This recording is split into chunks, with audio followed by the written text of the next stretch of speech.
What a year for anime. We began this year with my favourite anime of all time, Vinland Saga. Watching Thorfinn mature and be moulded by his experiences into a truly great man was enthralling and something that I was certain wouldn't be beaten by any other anime this year. Then recently, Madhouse decided to get out of their coffin and give us one of the most emotionally destructive anime I've ever seen, Frieren Beyond Journey's End. The first few episodes of this anime were devastating, causing me to reflect on my own mortality and the mortality of the people I hold dear. On top of the brilliant story and characters, you also have some of the best animation that I've ever seen. MAPPA may arguably be considered the best studio working right now when it comes to animation, to the clear and well-known detriment of its employees. But MAPPA's roots stem from Madhouse, and I think Frieren came along to remind everyone of not only the juggernaut Madhouse used to be, but what they are still capable of right now. I won't discuss Frieren any further as the anime is still ongoing, and I'd hate to jinx anything. Plus I am currently planning on making a video on Frieren once this season is up, as I've been enjoying it so much, so I should be able to dive deep into my thoughts on the anime down the line. The point is, these two anime are what I currently consider to be the best two anime released this year. I've not seen every anime, and there are loads of great anime released this year, but for me personally, these are the two frontrunners. And I didn't think that we'd see anything else that could compete with these two this year. And then, right at the end of October, Netflix releases Pluto, one of the most engaging, well-written and stunningly animated shows that I've ever seen. With its first episode split between the detective work of Gazit, the best character in the show, and the efforts of robot butler North No. 2 to make his master's life better, I was hooked. The first episode of this anime showed the very first breadcrumbs of this anime's superb story, whilst highlighting its best feature, its very human feeling characters. A feat more impressive given the subject matter of this anime. It took one episode for me to get attached to both Gazit and North No. 2, and both characters will stick with me long after this anime. But what is the story of Pluto? Well, Pluto, for the most part, is a murder mystery anime. A killer is going around the world murdering some scientists and some robots, leaving his signature of two horns jams sticking out their heads. It's unknown as to why they are being killed, but there is a pattern of the 7 strongest robots in the world being picked off one by one. Robot Detective Gazit, who also happens to be one of these 7 strongest robots, is assigned to the case of solving these murders and apprehending the suspect. Fear not, I shall not go any further with my synopsis, as this is a mystery anime and I refuse to spoil any of the revelations to you. This anime is incredible in the way that it slowly drip feeds the information to you, often jumping about between characters across the world, as there are multiple plot threads for you to unravel. One of those plot threads revolves around Atom. Atom is another of the 7 strongest robots. What's interesting about Atom and the rest of the Pluto anime is that it is based on the first anime, Astro Boy. Now before someone corrects me in the comments, I am aware that whilst Astro Boy is often regarded as the first anime, it actually isn't, although I do believe it was the first anime released to have an ongoing plot. Now going into Pluto, I was actually familiar with Astro Boy. This was because I had seen the film that had Nicolas Cage in when I was a little boy. I don't remember that film too well, although I do think I liked it, and the central premise of a scientist making a robot based on his dead son was one that had always stuck with me. After watching Pluto, do I think you need to be familiar with Astro Boy to enjoy it? No. In fact, I would actually recommend doing as little research into Astro Boy as humanly possible, as Pluto was a much closer adaptation of Astro Boy than I initially believed. After watching Pluto and preparing for this video, I did a little research and discovered that Pluto is actually an adaptation of a specific story arc from Astro Boy. The Greatest Robot on Earth story arc, to be precise. Do not look up this arc on Google. It will spoil the majority of Pluto's story. A lot of the characters from the Greatest Robot on Earth arc are in Pluto, including the arc's villain of which Pluto is named after.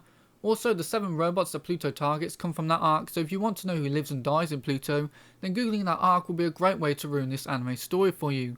So to sum it up, no, you do not need to be familiar with Astro Boy to enjoy Pluto. This anime is incredible enough to stand on its own 2 feet, and honestly after watching it, I think Pluto will end up cementing itself as a landmark anime, just like its inspiration Astro Boy all those years ago. Whilst my familiarity with Astro Boy was limited to basic bullet points, I was really excited to watch this anime. There are a few reasons as to why. Firstly, Pluto is written by Naoki Urasawa. If you're unfamiliar with this guy, then make yourself familiar with him. He is an incredible writer, and the many manga that he has written have gone down as being some of the best written manga out there for you to enjoy. South Korean filmmaker Bong Joon-ho, you know the guy who made the Oscar-winning film Parasite, yes, that Bong Joon-ho, has called Naoki Urasawa the greatest storyteller of our time, and his work certainly lives up to the acclaim. My familiarity with Naoki Urasawa primarily stems from his masterpiece Monster. In my Vinland Saga video earlier this year, I said that it was the best written anime that I'd ever seen. Monster is the very close second place, if not the true claimant to that title. It has been some time since I first saw Monster. Monster was an anime all about the nature of evil and whether someone could be born evil, as best showcased through its iconic antagonist, Johann Liebert.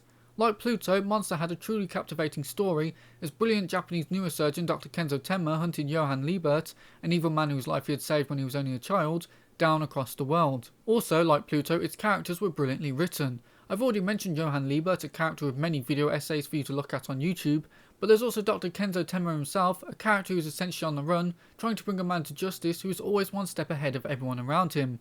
Monster is one of my favourite anime, and I'd always hoped that another of Naoki Urasawa's works would receive an anime adaptation, which is why I was very hyped for Pluto's release. And as I've made clear, Pluto's story did not disappoint. Additionally, Pluto's characters are just as good, if not better than the ones you can find in Monster. Standing head and shoulders above everyone else in the character department is my favourite character of the series, Gesit, the Europol robot detective tasked with solving the grisly murders in Pluto.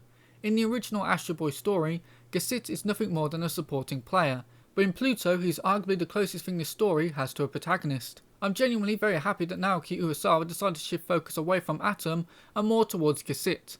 As the story progresses, the layers are slowly pulled away on who Gesit really is. He may be a robot, but even among the 7 strongest, he is one of the most advanced. Therefore, it's not surprising that his character is so rich with humanity.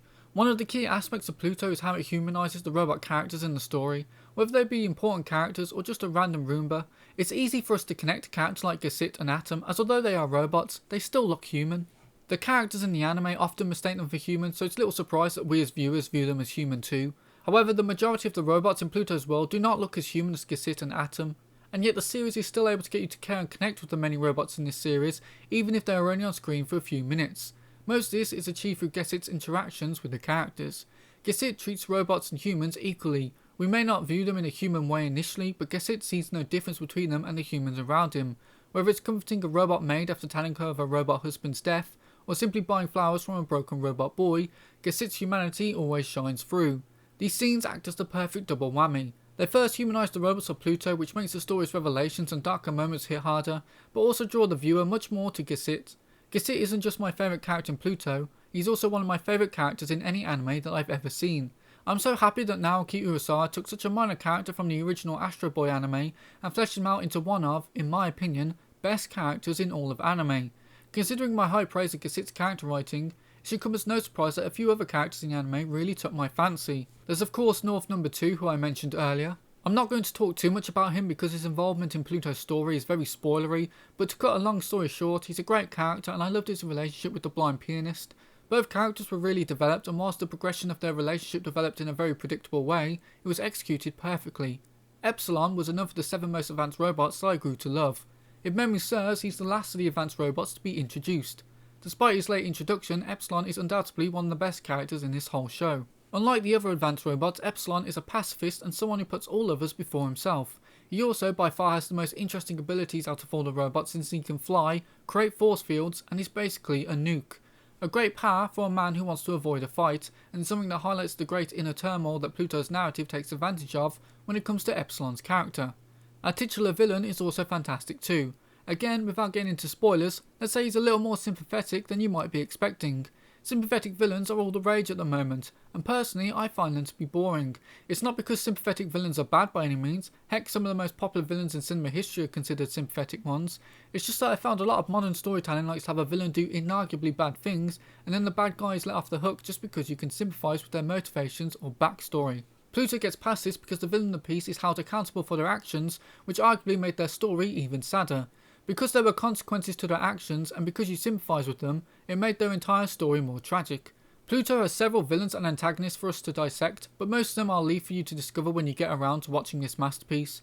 However, I do want to mention one of the villains that I really liked, Brow 1589. The robots in Pluto have certain things encoded into them. One of these things is the inability to kill humans. The way the advanced robots and human scientists were murdered in the series leads Gesit to come to the conclusion that the murderer was possibly a robot, something that is immediately dismissed by his superiors. However, to see whether there is any truth to this theory, Gesit goes to a prison to interview Brow 1589. Brow 1589 is the only robot in history to kill a human. These segments where Gesit speaks to Brow 1589 were very reminiscent of the Hannibal Lecter interviews that Clarice Starling undergoes in The Silence of the Lambs.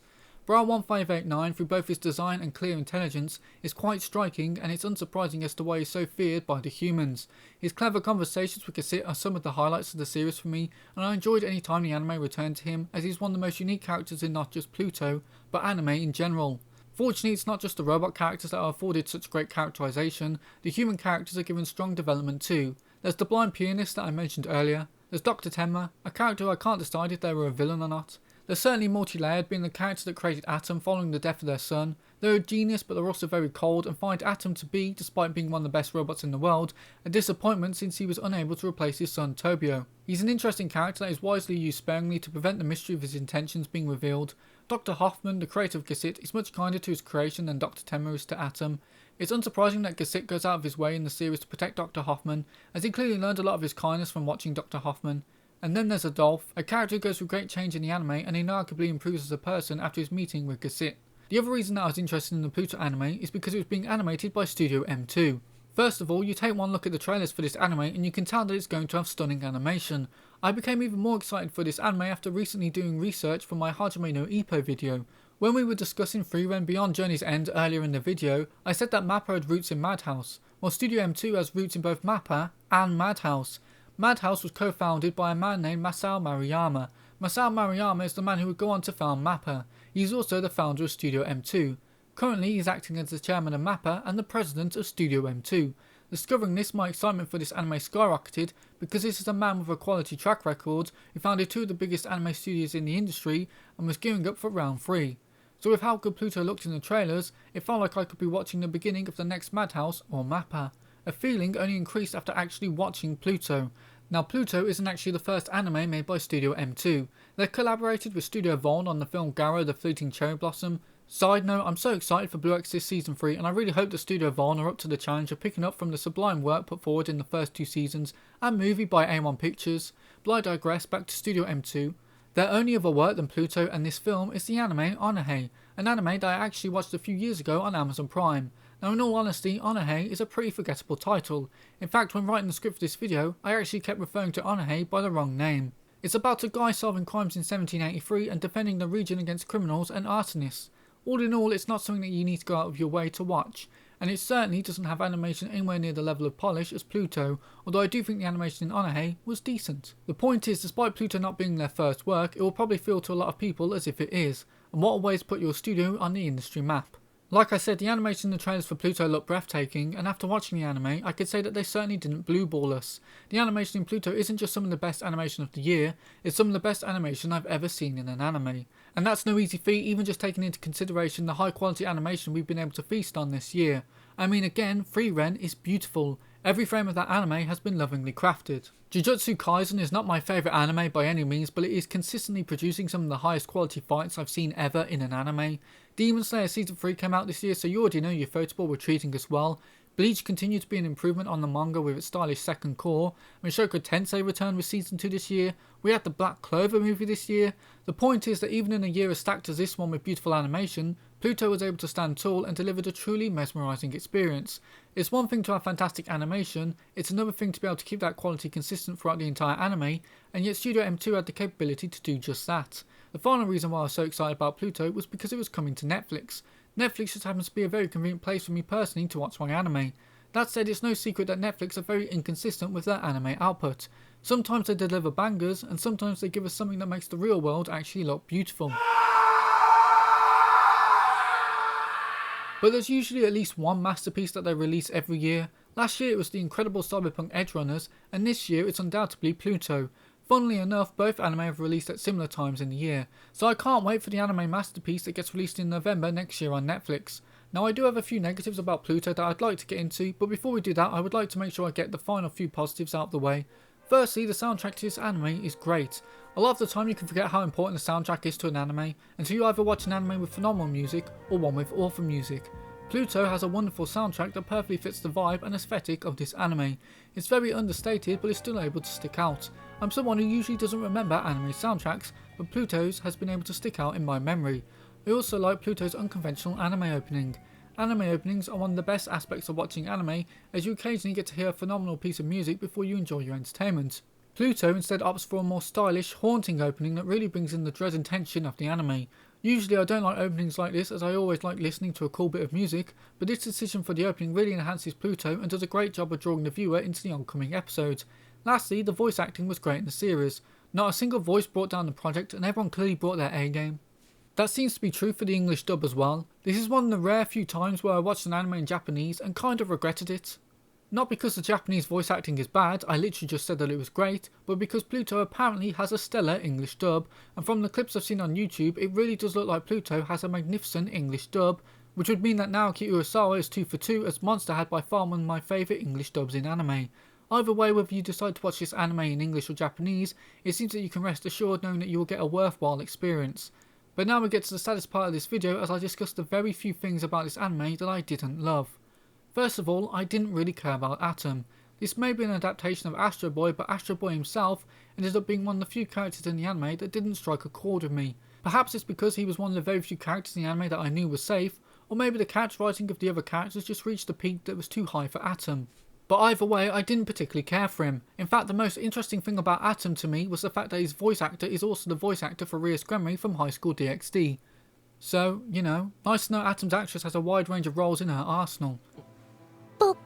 Atom is not the only character that I didn't particularly love. There's Atom's sister, who feels like she's in the anime more because she has to be by virtue of being a part of the original Astro Boy, and then there's a surprise villain revealed late in the anime. Now I want to make it clear that I'm not talking about Bora, I'm talking about a different villain who kinda just shows up, but they weren't really that well developed, and I wasn't 100% certain of the role they played in Pluto's story. For anyone still unsure of which character I'm talking about, to avoid spoilers, all I'll say is Teddy.